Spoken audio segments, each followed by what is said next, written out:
પર દુઃખ પડશે। પછી વિષ્ણુ બ્રહ્માજી અસફળ થયા ત્યારે વિષ્ણુજીએ કીધું કે હું જીવને રોકું। તો એમાં બ્રહ્મા જે વિષ્ણુજી છે એમને કળાધારી અવતાર નિર્માણ કર્યા। રિદ્ધિ સિદ્ધિ આપસમાં લેવડ દેવડ માપ તોલ રૂપિયા આ બધું કોણ લાયા? વિષ્ણુ લાયા।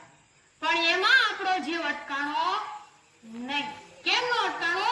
કેમ કે જીવ તો કોરો બ્રહ્મ છે પણ એની આરે માયા છે, શબ્દ સ્પર્શ રૂપ રસ ગંધ અને મન।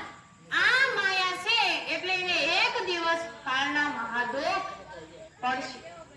તો એને વિચાર આવ્યો કે જો આ સુખ લેવા જઈશ તો મારી માથે દુઃખ પડશે।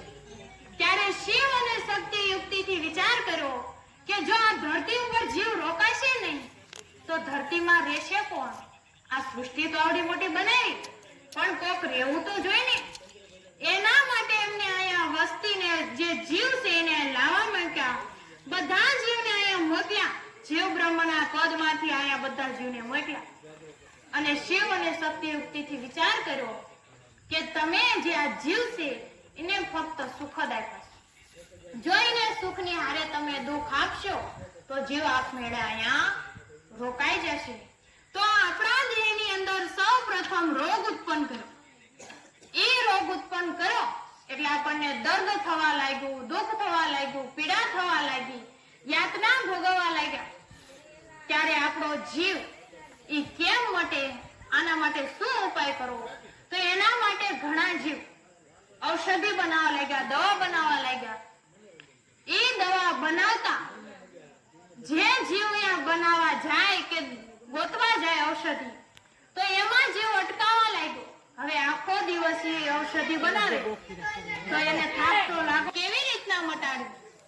તો એના માટે ધાન ઉત્પન્ન કરી દીધું, અનાજ ઉત્પન્ન કરી દીધું કે તમે આવી રીતના અનાજ વાવો પછી એમાંથી ધાન આવે અને ઈ તમે આવી રીતના પીલી અને ખાવ એટલે તમારી ભૂખ મટી જાય।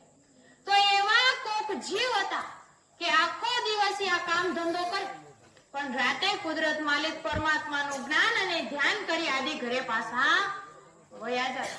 હવે દેહમાં કામ કરવી તો થાક તો લાગવાનો જ છે। આ વાત સાચી છે કે નહીં? તો આપણા જીવને જે દેહ આપ્યો તો એ દેહ થાકવા લાગ્યો, આ મનુષ્ય તન થાકવા લાગ્યું। તો એની માટે રાતે નિંદર ઉત્પન્ન કરી દીધી, ઊંઘ લેતા શીખવાડી દીધું કે તમે આવી રીતના આરામ કરો, આવી રીતના નિંદર કરો તો તમારો થાક ઓગળી જશે। તો એમ આપણા